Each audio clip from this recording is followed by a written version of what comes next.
everybody. Nothing says summer like 4th of July. And while we all love the festivities and the fireworks and all of it, many of our four-legged friends, well, not so much. And here to share how one shelter is helping put their pets at ease is Larissa. This is pretty special, This Larissa. is very special. You know, I remember when we were talking about kitten season, I said it sounds cute, but it's kind of the dreaded time for rescuers. So is July 4th. It's fun. There's a lot of festivities, celebration, families are together. But for animals, it's very scary. They get spooked by the sound. Sometimes the fireworks go on for a long time. Yeah. And then come July 5th is the highest intake day at shelters across the country because so many dogs get so scared, and cats, that they bolt and they get out of their house and come to be strays the next day, or someone sees them, and it taxes these shelters so much because, to be honest, they're already full. And then that brings me to the other point, that there are so many dogs and cats in the shelters to begin with come July 4th that they get scared too. Right. They're in kennels that they might not know very much. It's an unfamiliar place. And so the Maricopa County Animal Care and Control in Phoenix, Arizona started a program called Calming the Canines. And what they did is they allowed, and this is some video of it, volunteers and members of the public to come to the shelter on the evening of July 4th when many people are out and about having fun. And instead of enjoying the fireworks outside, they get to sit with the animals inside and talk to them and keep them calm and keep, be their companion for the evening. And it has worked so well that they now do it for New Year's and every July 4th moving forward. So it's a really exciting, wonderful program. Look at the turnout, too. It's a great amazing. turnout. It's the essence of volunteering. When everybody else is outside celebrating, you're thinking of others. It's a beautiful thing. Okay, great. Well, John Reynolds, shelter manager for Maricopa County Animal Care and Control, is joining us right now. Welcome, John. Thanks for being here. Thanks for joining us, I should say. Thank you. Absolutely.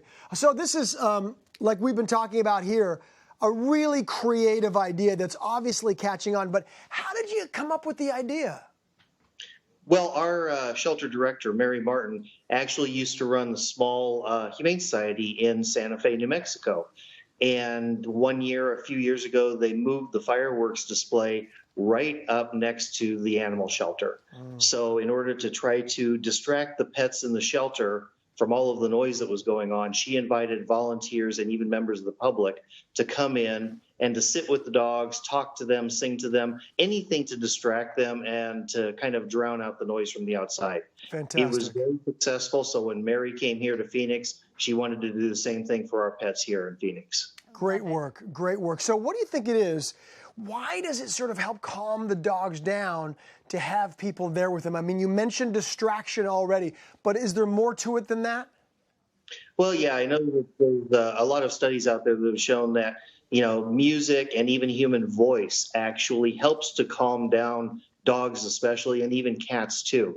So just having somebody sitting there talking to them, we've had people come in, play guitar, play ukulele, play violin, play some music for the dogs. So this helps to keep the dog's attention on the volunteers that are there rather than hearing the noise outside. So it really does help keep the dogs calmer in our shelters. And I have to say, the turnout has been outstanding. When we talked earlier, you said that more than 200 people showed up to do this at both locations. There's 2 locations. And that is outstanding. And I have to ask, obviously the dogs get a lot out of this, but I'm guessing the people do too. What do they say about the experience? Oh, the people that come in are just amazing. We get people in here. They come in to help the dogs. A lot of them maybe can't have pets. They live in an apartment or somewhere where they can't have pets, or maybe they have already 3 or 4 rescue dogs that they're taking care of, but they want to do something for the animals in the shelter. You said that we did this on New Year's Eve too. Yes, it was amazing that people would rather come in and help out our shelter pets, our homeless pets here, rather than going out to a New Year's Eve party or going and watching the fireworks on the 4th of July. So it's really fantastic that these people come in and help us out. It is the party. It's the party of the year at the shelter. And then I know that everybody can come the evening to help, and you sign them up as volunteers, just temporary volunteers. But I'm guessing some must come back and fall in love with doing this and maybe do it more? Yes, we do. When we've done this, we have them fill out just a volunteer liability form like we do with any volunteer. So they're a volunteer for the evening, but a lot of them get in touch with us and say that they want to become a permanent volunteer. So we've made a lot of great volunteers out of the people that have come and just to help out with the calming of the canines. I bet that's true. I bet that's true. Once you get a feeling, a taste of what it's all about to volunteer, I mean, I understand that people would want to come back for more of that from both sides, of course. And I understand, even taking it one step further, that some of the pets have even found their adoption ever afters through your program, through this particular program.